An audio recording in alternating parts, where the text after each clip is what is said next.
अभी कुछ महीने पहले फोर्ड इंडिया से एग्जिट कर गया था। मतलब इस ब्रांड की जो प्रोडक्शन थी इंडिया में बंद हो गई थी और इस ब्रांड की जो गाड़ियां थी इंडिया में बिकना बंद हो गई थी। लेकिन अब शायद फोर्ड इंडिया में दोबारा री एंटर कर सकता है और अब जो इस ब्रांड का फोकस होगा इंडिया में एकदम डिफरेंट होगा, जिसके बारे में बात करेंगे। और उससे पहले सब्सक्राइब कर लेना। हमारा 5,50,000 सब्सक्राइबर का एम फेब 2022 का 5,34,000 हो गया, तो प्लीज सब्सक्राइब कर लो, आपको अच्छा ही लगेगा करके, तो कर ही लो यार। तो 9 सितंबर 2021 को फोर्ड ने ऑफिशियल स्टेटमेंट दी थी कि जो ब्रांड है इंडिया में जो अपनी प्रोडक्शन है दोनों प्लांट्स में, जो कि सनंद में है और तमिलनाडु में, दोनों में अपनी प्रोडक्शन बंद कर रहा है। जिनकी कार्स है इंडिया में बिकना बंद होने वाली है। और इसका मेन रीजन था कि जो ब्रांड है उसकी गाड़ियां काफी कम बिक रही थी और जो सेल्स ग्राफ है काफी नीचे जा रहा था और जो इस ब्रांड की फैक्ट्रीज की कैपेसिटी यूटिलाइजेशन है वो भी काफी कम हो रही थी। तो जो कॉस्ट है काफी बढ़ते जा रही थी और ब्रांड को काफी ज्यादा लॉस हो रहे थे। और अभी इस ब्रांड को लग नहीं रहा था कि आने वाले सालों में इस ब्रांड की डिमांड इतनी कुछ ज्यादा बढ़ेगी कि ये इंडिया में प्रॉफिटेबल हो पाए। तो इसलिए इन्हें लगा कि जो बेस्ट चीज है जो कि ये कर सकते हैं वो है इंडिया में प्रोडक्शन बंद कर दो और इंडिया में गाड़ियां बेचना बंद कर दो, ताकि आगे आने वाले सालों में जो थोड़े और लॉस होने वाले हैं वो तो एटलीस्ट ना हो।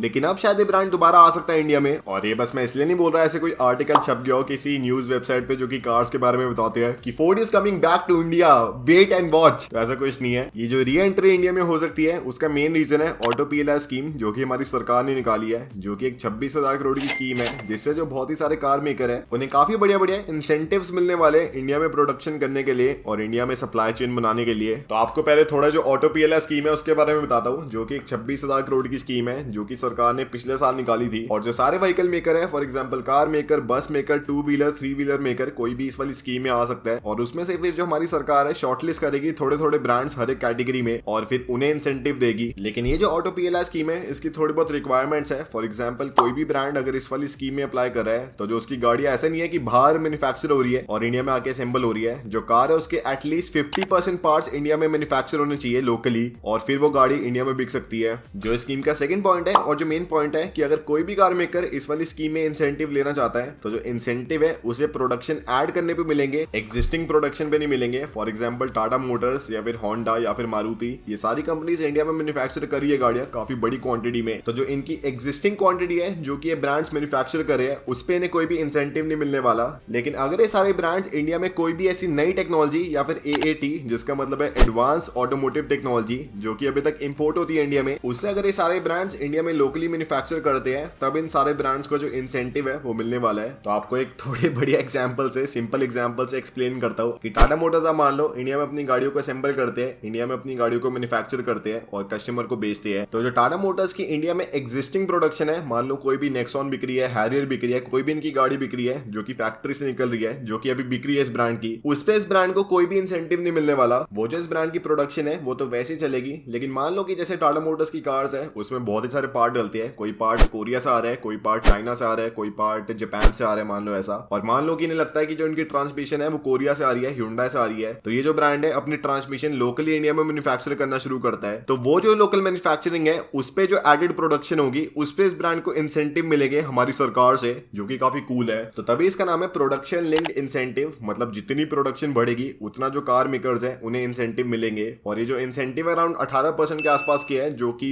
वेबसाइट्स बता रही है, और जो अंदर की डिटेल्स है वो तो ब्रांड्स को ही पता होगी। फिर ये जो ऑटो पीएलआई स्कीम है इस पे बहुत ही सारे ब्रांड्स ने अप्लाई किया, अराउंड 115 ब्रांड्स ने अप्लाई किया और उसमें से जो हमारी सरकार है उसने 20 ब्रांड्स को शॉर्टलिस्ट करा। और ये जो 20 ब्रांड्स हमारी सरकार ने शॉर्टलिस्ट करे हैं इसमें आपको 3 डिफरेंट कैटेगरीज मिलती है। मतलब जो 20 ब्रांड है वो 3 डिफरेंट कैटेगरी में बटे हुए हैं, जिसमें पहली कैटेगरी है चैंपियन ओईएम 4 व्हीलर, जिसमें कंपनीज आती है टाटा मोटर्स, ह्युंडई, किया, सुजुकी और हमारी फोर्ड, और बाकी और भी काफी सारी कंपनीज है। फिर है चैंपियन ओईएम 2 व्हीलर और 3 व्हीलर, जिसमें बजाज आती है, टीवीएस आती है, ये सारी 2 व्हीलर और 3 व्हीलर कंपनीज आती है। और थर्ड कैटेगरी है न्यू नॉन ऑटोमोटिव इन्वेस्टर, जिसमें जो थोड़ी बहुत नई नई कंपनीज है, फॉर एग्जांपल ओला हो गया या फिर हॉप इलेक्ट्रिक हो गया, ये सारी कंपनीज आती है। तो भाई ये ज्ञान की बातें छोड़ो, पर एक बात काफी तगड़ी लगी मुझे हमारी सरकार की कि फोर्ड को तब भी ले लिया जब इस ब्रांड की जो प्रोडक्शन है और जो सेल्स है इंडिया में बंद हो चुकी है। तो काफी बड़ी बात है भाई। और साथ ही में जो टॉप टियर कैटेगरी है जो कि चैंपियन ओईएम उसमें डाला है, तो और बड़ी बात है। और फिर जब हमारी सरकार ने फोर्ड को शॉर्टलिस्ट करा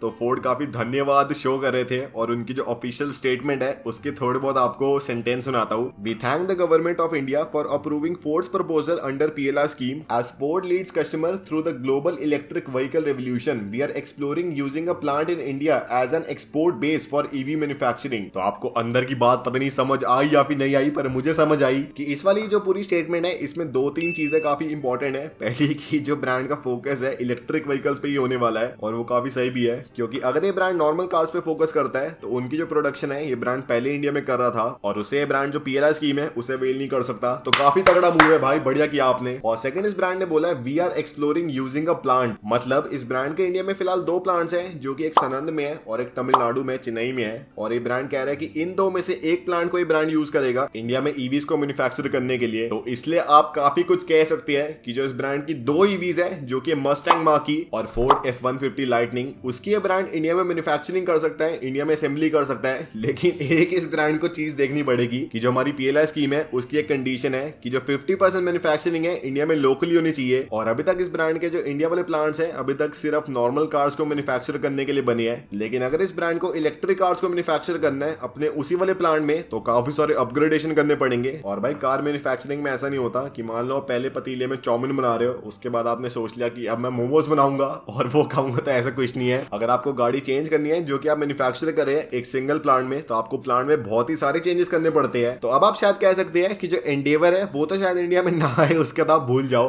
पर एक चीज आप पक्का कह सकते हैं कि जो फोर्ड की मस्टैंग मार्की है और जो F-150 लाइटनिंग है शायद उसकी असेंबली इंडिया में हो जाए और आपको शायद देखने को मिल जाए फोर्ड की इंडिया में पहली इलेक्ट्रिक कार। तो बधाई हो अगर आपको लेनी है फोर्ड की इलेक्ट्रिक कार। और जो इनके डीलरशिप है वो तो कुछ ज्यादा खुश होंगे भाई, बेचारे इतने महीनों से बेरोजगार बैठे हैं, अब शायद लोगों को काम मिल जाए इनकी कंपनी में। और यही था इस वाली वीडियो में। अगर आपको पसंद आए तो लाइक शेयर सब्सक्राइब कर देना, और प्लीज सब्सक्राइब करना, आपका भी भला है मेरा भी।